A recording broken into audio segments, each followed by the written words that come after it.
Welcome back to the channel, guys. This is 2 years daily driving a pro-tuned WRX. And before we even get started here, I'm gonna let you guys hear this thing breathe and do a little startup here, so this should be some fun.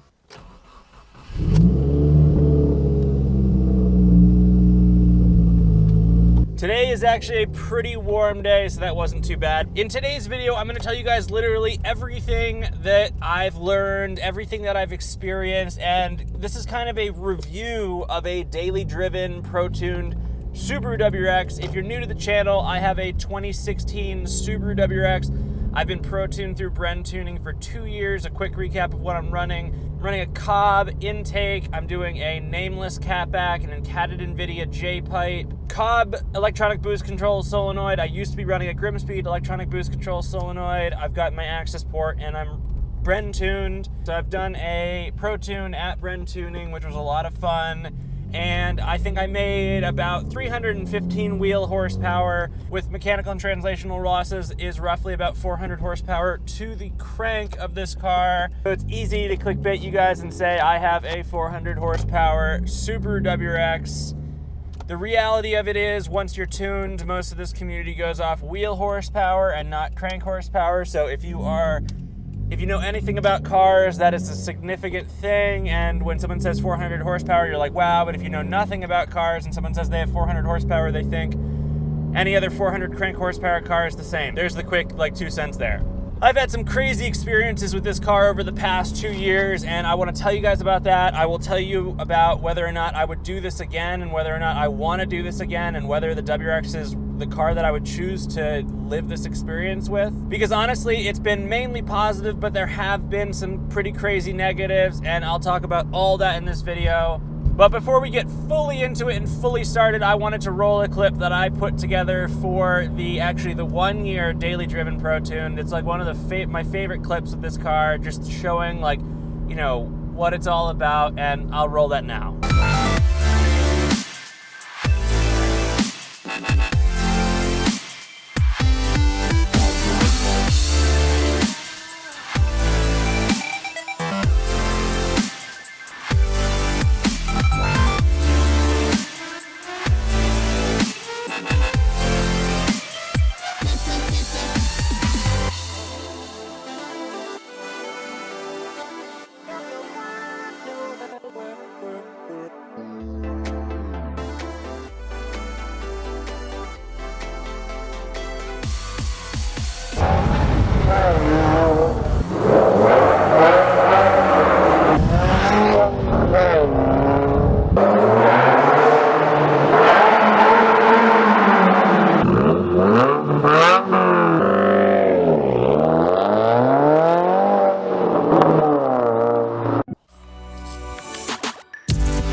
So we're taking this car for a little bit of a drive. I'm going through the back roads, then to a highway, all in an effort to get to Whole Foods. But you guys are gonna come along with me so we can get a little bit of both, some twisty turnies here and then some accelerations onto the highway.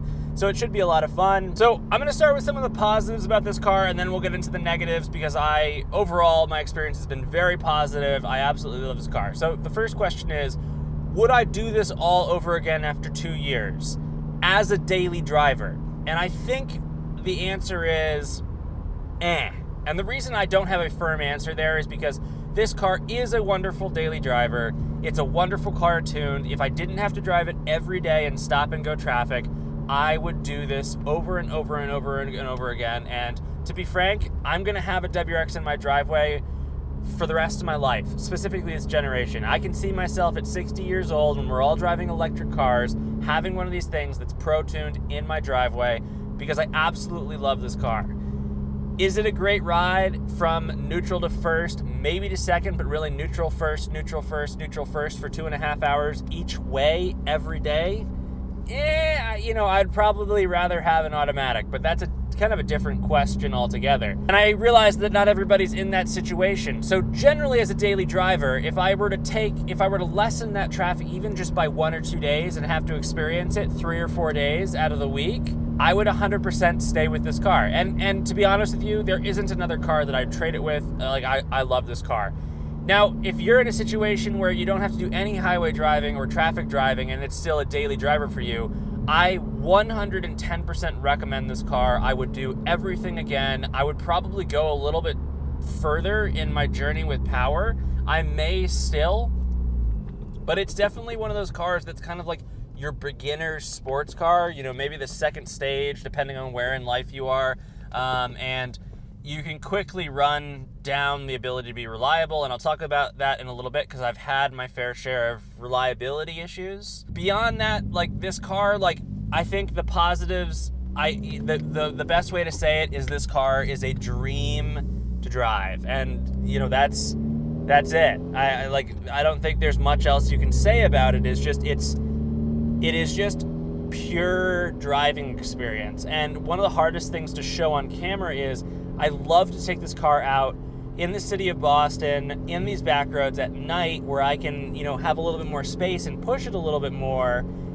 And I mean, it's just the most fantastic raw experience. You get the full understanding of the car, you get the full experience. It's just incredible. A lot of you guys ask, you know, is there a cost perspective when you're, you know, daily driving a Pro-tuned vehicle? And yes, there is.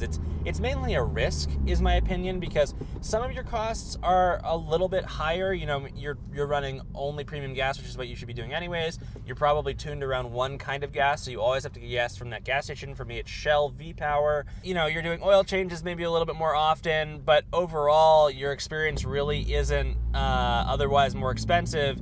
You may have some more parts that you're actually putting on fail. You know, they're not Subaru OEM quality. Who knows? Like I had my Grimspeed electronic boost control solenoid go out, which I'll talk about in a little bit. But the main like increase in cost is really just the risk factor of when you're running a tuned vehicle and you're pushing a car like this and you're pushing it as hard as some of us do. I don't push mine crazy hard, but some people do. You risk the engine, the transmission, other parts of this car that are going to deteriorate faster because you're putting them through more stress and strain, and that could potentially over maybe a 10-year ownership increase your cost by the car substantially. You know, it's not unheard of people that are like fully into these cars and they want to make 500 wheel horsepower, you know, over 5 years, spending $60,000, $70,000 on their car, not unheard of. And that might sound crazy to a lot of you guys, but you know, we've all been on the forums and we've seen like, you know, selling my car for 30 grand, it's worth 10, you know, it's worth 15 grand. You're like, what's going on? You read the description. They've spent like $60,000 over 2 years buying like every part under the sun for this car. And it's because they love it. And I'm no person to judge that. I just like, you know, that should be an expectation.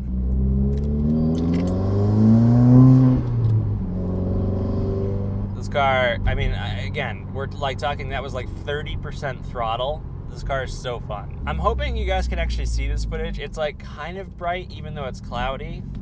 It's like hard to describe the situation. It's kind of bright, so I'm hoping the footage still comes through fairly decently. We're gonna come up to our first acceleration here. There's a lot of cars in front of us, so I'm gonna try to cross 2 lanes of traffic here on this acceleration because I can get to a pretty high speed pretty quickly. And maybe you guys will hear the crack, so I'm gonna open the windows a little bit here. I'm gonna try to get the exhaust to crack.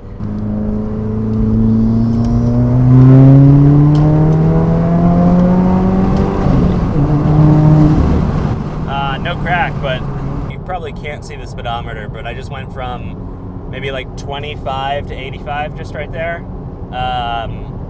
which, you know, didn't feel like jarring, but that's really fast.